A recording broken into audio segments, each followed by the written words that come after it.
अब इमामे आली मकाम की लड़ाई किससे हुई थी? यजीद काहे के लिए हुई थी?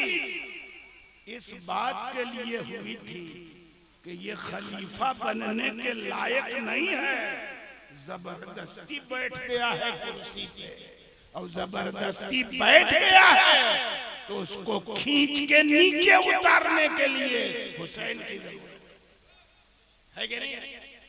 अच्छा साहब, तो अब यही देखना कि यजीद खिलाफत के लायक था कि नहीं, अमीरुल मुमिनीन बनने के लायक था कि नहीं था। अगर आदिल माना जाए तो लायक था, मुत्तकी परहेजगार माना जाए तो लायक था, लेकिन अगर शवाहिद की बुनियाद पर यह तय हो जाए कि वो आदिल नहीं जालिम था, नेकोकार नहीं बदकार था, मुत्तकी परहेजगार नहीं फासिकों फाजिरों का सरदार था, तो मानना पड़ेगा। तो आप तारीख और सीरत की जितनी किताबें पढ़ जाइए, आपको इख्तलाफ मिलेगा तो केवल इस बात में कि यजीद को काफिर कहा जाएगा, इसमें इख्तलाफ मिलेगा। हमारे इमाम कहते हम चुप रहे, हम जिनके मानने वाले उनका मसलक क्या है, हम चुप रहे। लेकिन आलम इस्लाम के जो चौथे इमाम हैं सैयदना इमाम अहमद इब्ने हंबल, वो कहते हैं हम चुप नहीं रहेंगे, हम तो खुला काफिर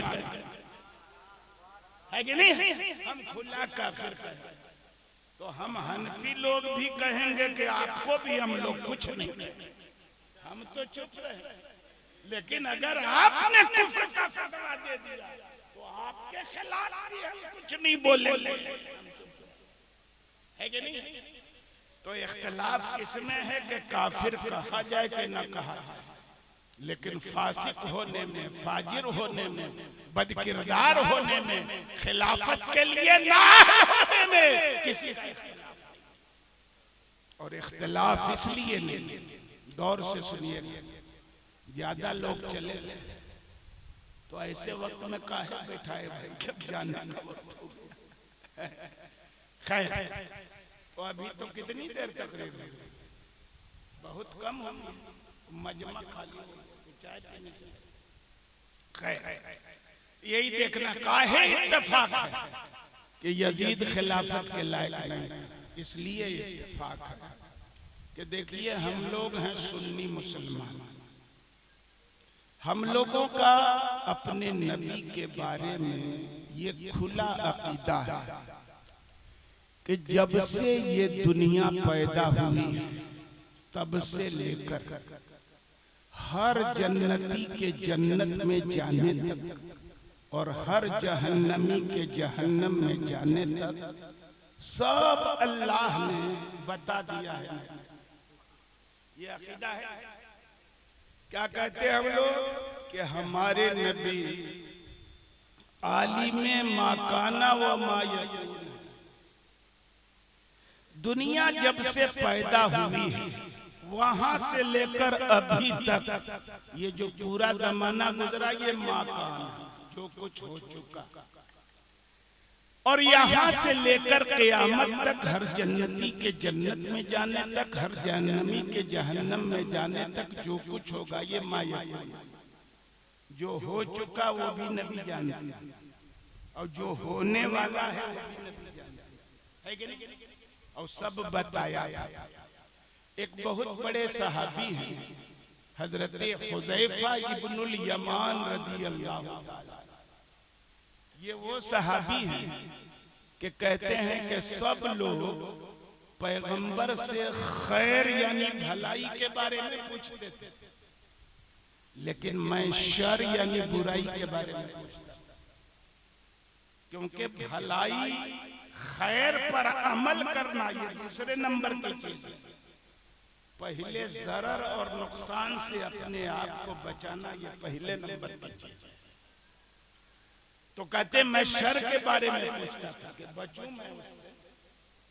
तो वो रिवायत करते हैं कि अल्लाह के मुकद्दस रसूल सल्लल्लाहु अलैहि वसल्लम क़यामत तक जितने फितने पैदा होने वाले और उन फितनों के जितने गुरु घंटाल हैं सबके बारे में रसूलुल्लाह ने तफसील से बता दिया। उनका नाम भी बताया, बाप का भी नाम बताया, कबीले का भी नाम बताया।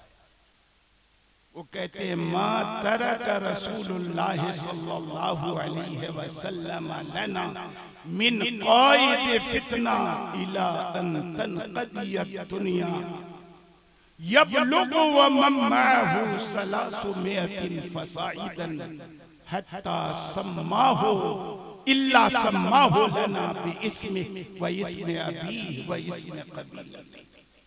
कि जितने फितने पैदा होने वाले थे, उनके फितनों के जितने सरबराह पैदा होने वाले थे, सबका नाम भी बताया, बाप का भी नाम बताया और कबीले का भी नाम बताया। इस्लामी तारीख का एक बहुत बड़ा फितना यजीद पलीद भी। तो जब सब फितनों की नबी ने खबर दी तो यजीदी फितने की खबर नहीं दी होगी जरूर, लेकिन खुल के नहीं बताया और कहीं खुल के भी बताया।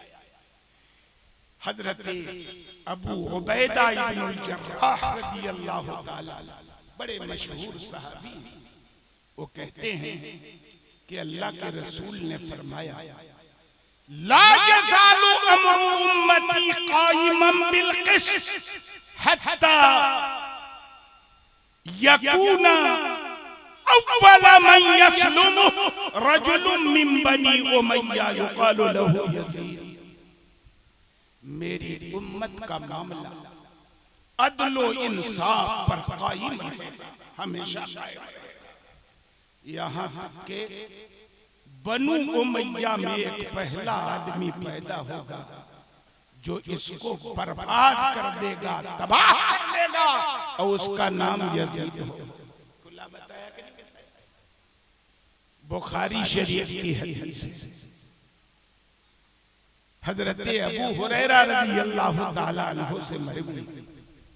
हजरत अबू हुरैरा ये मरवान इब्ने हकम के पास, मरवान इब्ने हकम एक बड़ा बदज़बान आदमी था, अहले बैत को बुरा भला कहता था, खास तौर से इमाम हसन मुज्तबा को बुरा भला कहता था। लेकिन इमाम हसन मुज्तबा उसकी बदगोई का कभी जवाब नहीं।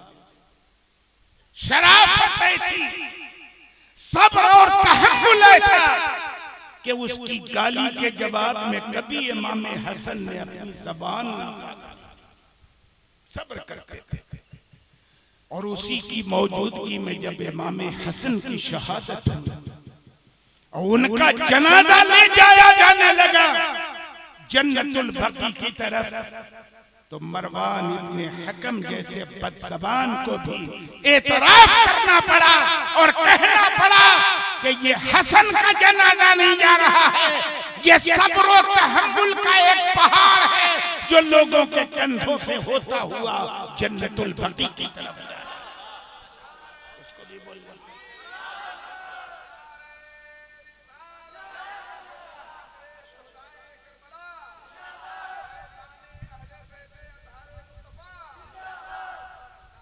तो मरवान से हजरत अबू हुरैरा ने कहा कि हमारे पैगंबर ने इरशाद फरमाया हलकतु उम्मती बेअयदी गिलमति मिन कुरैश, कि मेरी उम्मत की हिलाकत कुरैश के चंद अहमक बच्चों के हाथों है कि नहीं?